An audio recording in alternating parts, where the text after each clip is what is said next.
I'm Mark McKenna, theater artist, and with the support of the Allentown Art Museum, I collaborated with visual artist Bill Christine and Jenny Gilrain, a fourth grade teacher at Freemansburg Elementary School in Bethlehem, Pennsylvania. Together, Bill and I spent 2 years as artists in residence in Jenny's classroom as part of a teacher-artist partnership.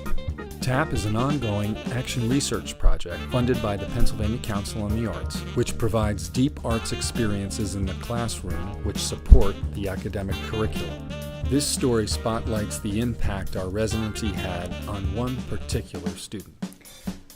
One of the students in our TAP classroom the first year of our TAP program was an emotional support student who had been mainstreamed into my classroom from the ES class, and she had experienced the traumatic death of her father about a year prior to joining my class.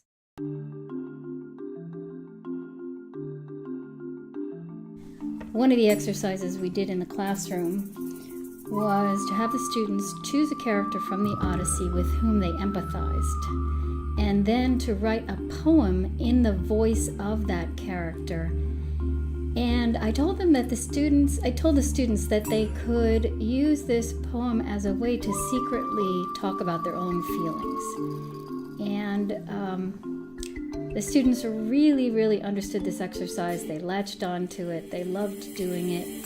And they wrote from all kinds of perspectives. They wrote from the point of view of Penelope, Telemachus, Odysseus, and even some of the monsters in the story, like Scylla, the Cyclops, the Sirens, Charybdis, Circe, Athena. This particular emotional support student wrote her poem from the point of view of Penelope. And of course, in the story, Penelope is at home in Ithaca for 20 years, missing Odysseus, not knowing whether he's alive or dead, and dealing with a horrendous situation in her home that's full of suitors who are wreaking havoc, and she's extremely sad, and she's wishing he would return. This student wrote a poem from Penelope's point of view, but you can see when you read the poem that she's really talking about her own sense of grief and loss and longing for her father and his return. And she's wondering, you can hear her through the voice of Penelope wondering if he ever will return, why he left, where he is. When this student's mother came to an event that we had to celebrate the TAP experience, she saw her daughter's poem hanging in the hallway, and she was amazed because her daughter had never spoken of her father. She was amazed to see this poem and to read it and to see that her daughter was expressing her feelings related to her father's death.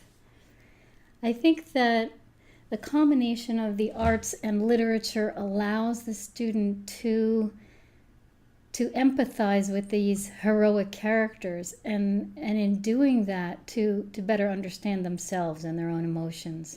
And it really is because of the time that they spend painting the characters in the scenes. They come to understand the characters more deeply. They actually develop a sense of ownership for the story and for all the things the characters are going through. They enter into the story in a new way.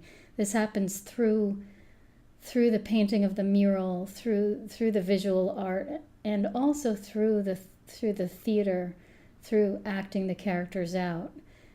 The students really have to understand the character, the situation, the story, the emotions, in order to act as the character in a scene.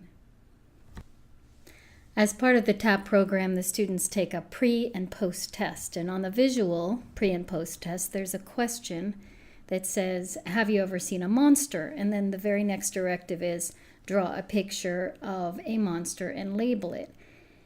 On the pre-test, this emotional support student, in answer to that question, said, no, I have not seen a monster. And then on the pre-test, she drew a picture of a cute monster with pointy ears and an impish grin, and she labeled it hands, feet, eyes.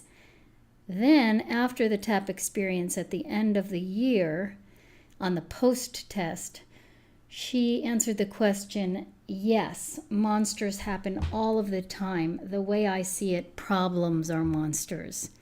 And underneath her answer, she drew a picture of a broken heart. And she labeled it on one side, eyes that take you, nose that toys with you, mouth that carries you to death. And she called it broken heart. To me, this really is indicative of a very profound realization that this student had. She actually began to understand her own problems in a way that she was able to identify them and express them. She began to see her own problems as monsters that were frightening and overpowering and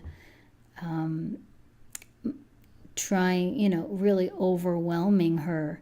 And I think just the fact that she was able to take the leap into metaphor enabled her to articulate what was going on in her life, and perhaps then to better manage those feelings.